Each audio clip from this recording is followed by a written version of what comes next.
लोग घर से बाहर जाते हैं, महीना भर काम करते हैं, तब जाके उनको 30, 35 या 45 हज़ार तक मिलता है। लेकिन सोशल मीडिया वाली लाइन में अगर आप घर से बैठे वीडियोज़ बना रहे हो, अपनी फैमिली की भी टेक केयर कर रहे हो, तो एक ही वीडियो आपको पौने 3 बजे मम्मा मुझे जगाने आती है कि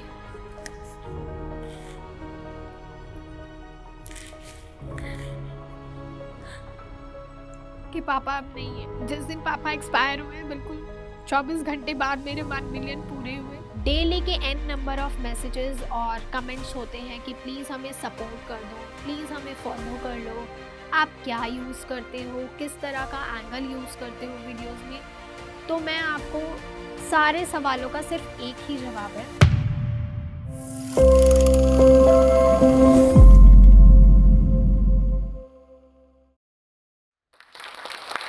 डर के देखा, ख्वाब भी देखे, रुकी भी रही, लेकिन कदम कभी पीछे नहीं हटे। नमस्कार, मेरा नाम है शालिनी, मैं दिल्ली से हूँ। बचपन से ही बहुत ही ज़्यादा क्रिएटिव रही हूँ, चाहे वो एक्टिंग हो, डांस हो, इनफैक्ट सिंगिंग हो। चाहे आप ज़ी टीवी का शो करिश्मा का करिश्मा ले लीजिए, इंडियन आइडल 2015 ले लीजिए या फिर बोगी वोगी ले लीजिए, मतलब हर जगह पॉसिबल कोशिश की है और सपोर्ट किया हमेशा मेरी मम्मा ने उस चीज़ में मुझे हमेशा। हर किसी न किसी ऑडिशन में वो लेके जाते रहे कि मैं जो करना चाहती हूँ वो हमेशा पूरे दिल से कर पाऊँ और कुछ ना कुछ अचीव कर सकूँ। बात करूँ अगर मैं अपने घर की, तो मेरे 2 भाई थे, मम्मा, पापा और मैं। छोटे भाई की डेथ हो गई थी 2012 में, he was murdered by someone else. और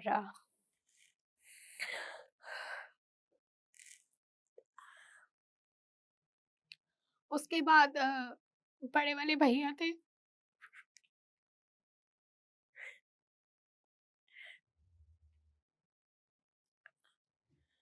घर में बहुत ज़्यादा अजीब-सा माहौल हो गया था क्योंकि भाई की डेथ बिल्कुल मम्मी की गोद में हुई थी और बहुत ज़्यादा मुश्किल हो गया था क्योंकि जवान बेटा अपने हाथों से खो देना मतलब किसी भी पेरेंट्स के लिए ईज़ी नहीं होता है। उस टाइम बहुत ज़्यादा मतलब ऐसा माहौल था घर का कि कोई किसी से बात नहीं करता था, मन नहीं लगता था किसी का भी, मेरा भी, खाना-पीना सब डिस्टर्ब हो गया था। और बड़ी मुश्किल से 2 से 3 महीने बाद मेरी मम्मी ने ही मुझे बोला कि घर से बाहर निकल, तू वापस से बाहर जा और माइंड अपना फ्री कर, ऐसे रहेंगे तो घर में कोई भी नॉर्मल नहीं हो पाएगा। That time 2012 I joined Audi car showroom और बहुत अच्छी जॉब थी मेरी, बहुत जल्दी मैंने वहाँ पे प्रमोशन भी लिया। उसके बाद 2014 में मेरी शादी हुई और बाय प्रोफेशन मेरे हस्बैंड भी डांस टीचर हैं। He is a dance teacher in a very reputed school of Delhi. Starting में जब हमारी शादी हुई तो मेरे हस्बैंड ने डिस्कस किया कि अब हम दोनों का ही अगर एक इंटरेस्ट है तो हम, मेरी एकेडमी भी है, वहाँ भी मैं क्लासेस लेता हूँ और हमारा यूट्यूब चैनल भी है, हम उसको और ग्रो कर सकते हैं, मिलके अच्छी-अच्छी वीडियोज़ बनाते हैं। तो हम दोनों ने बहुत सारी वीडियोज़ बनाई, डांस की, कॉमेडी, उस टाइम टिकटॉक भी काफ़ी ट्रेंड में था, मेरे हस्बैंड के भी 2 मिलियन फॉलोअर्स थे, मेरे भी 1 लाख के करीब फॉलोअर्स थे टिकटॉक पे। उसके बाद 2015 मेरा पहला बेटा हुआ और हम लोग काफ़ी खुश थे जैसे कि हर फैमिली, हर पेरेंट्स होते हैं। और उसके बाद भी हमने कंटिन्यू किया, हमने वीडियोज़ बनाई काफ़ी ज़्यादा, लेकिन वही था कि मेरी कंटिन्यूटी नहीं हो पाती थी वीडियोज़ में।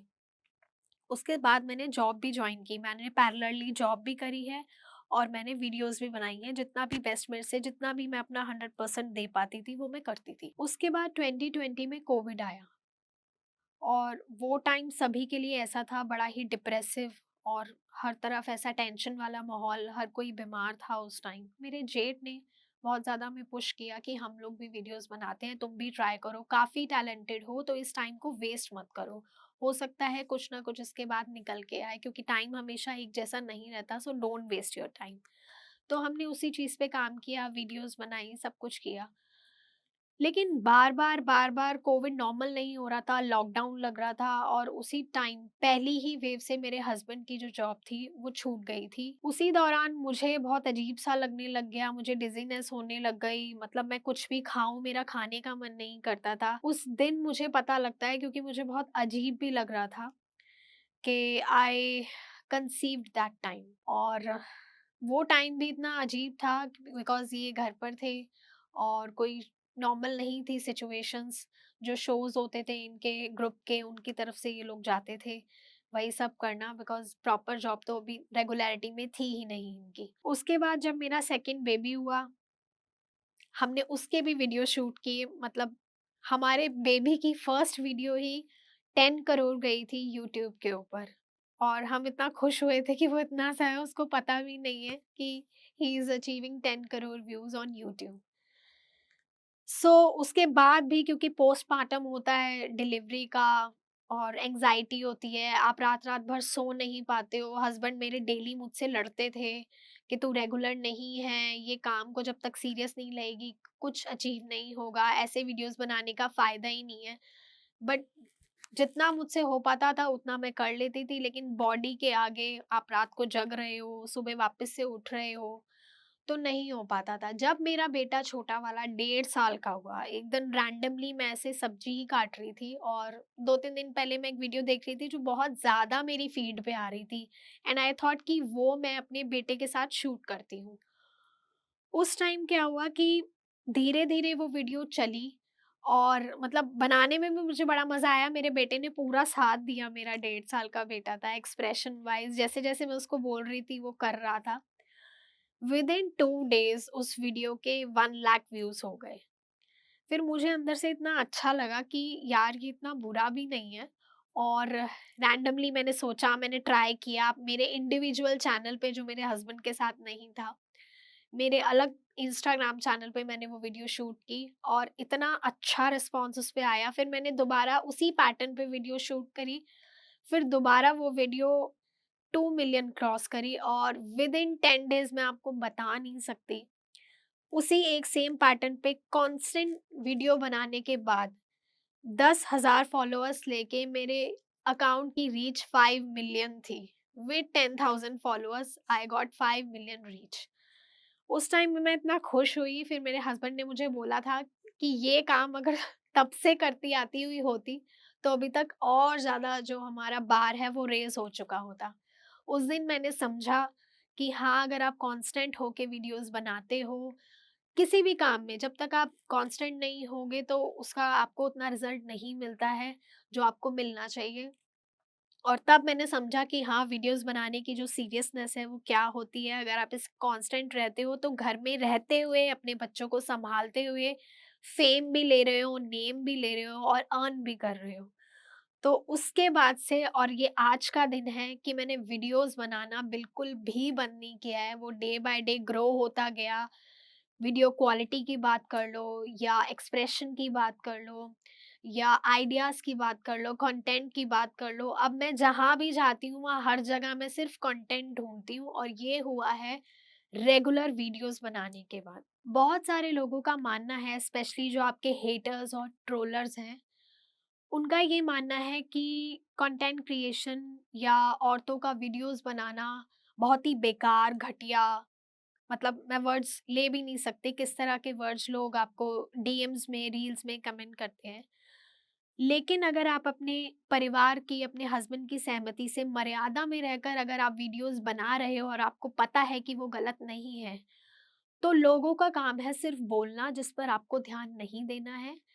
बहुत सारी लेडीज़ डेली बेसिस पे, चाहे फ़ेसबुक हो, चाहे यूट्यूब हो, चाहे मेरा इंस्टाग्राम हो, रील्स का कमेंट सेक्शन हो, डेली के एन नंबर ऑफ मैसेजेस और कमेंट्स होते हैं कि प्लीज़ हमें सपोर्ट कर दो, प्लीज़ हमें फॉलो कर लो, आप क्या यूज़ करते हो, किस तरह का एंगल यूज़ करते हो वीडियोज़ में।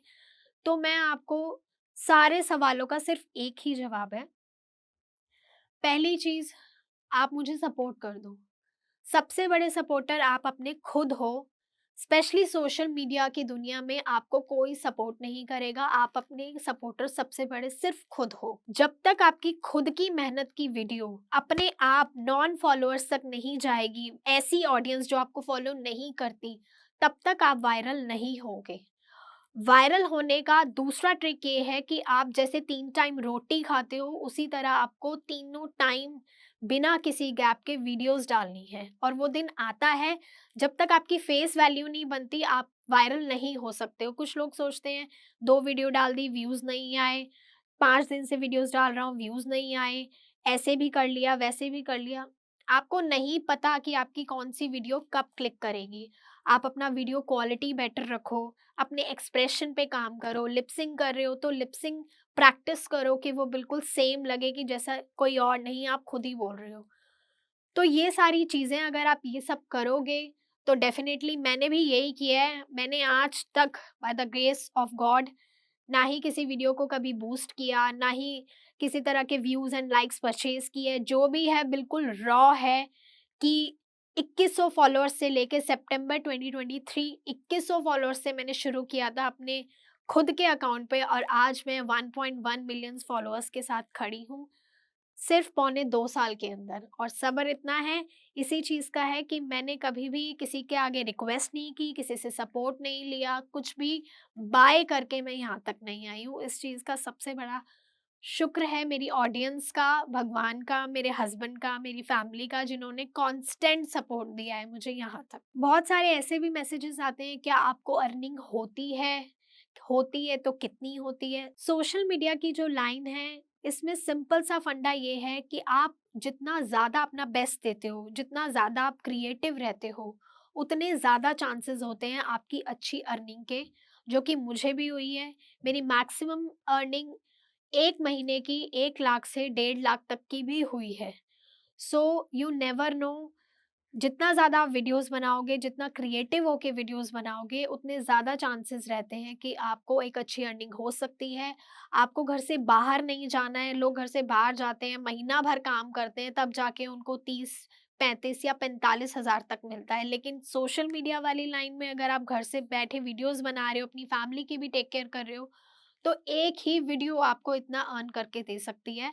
बस शर्त यही है कि आपको कांस्टेंट रहना है, कंटिन्यू रहना है, और हर वीडियो से, अपनी पिछली वीडियो से हर अगली वीडियो को आप कितना बेस्ट बना सकते हो, इस पे काम करना है। मेरे पापा पिछले 2-3 साल से एस्थमेटिक थे, और उसी के चलते मतलब लास्ट ईयर टू दिसंबर 2025 में उनकी तबीयत अचानक बहुत ज़्यादा ख़राब होने लगी, और हमें लग रहा था कि ये उसी की वजह से है, उनका मेडिकेशन, ट्रीटमेंट सब कुछ चल रहा था। मैं मेरे पापा की डेथ से 4 से 5 दिन पहले उनके घर रहने गई, वो भी मेरे हस्बैंड ने बोला, क्योंकि पॉल्यूशन भी बहुत हो गया था उस टाइम, और मतलब ठंड भी बहुत ज़्यादा थी, जिसकी वजह से आई थिंक उनकी तबीयत अचानक ख़राब हुई, और मैं फिर उनको देखने गई बच्चों के साथ अपने घर। लेकिन मेरे सामने ही उनकी तबीयत बिगड़ती ही चली गई, और वो इतनी बिगड़ी कि 22 दिसंबर 2025 रात को पौने 2 बजे मैं अपने पापा को देख के ही सोई थी कि वो ठीक है या नहीं। मम्मी बिल्कुल साथ में सो रहे थे। पौने 3 बजे मम्मा मुझे जगाने आती है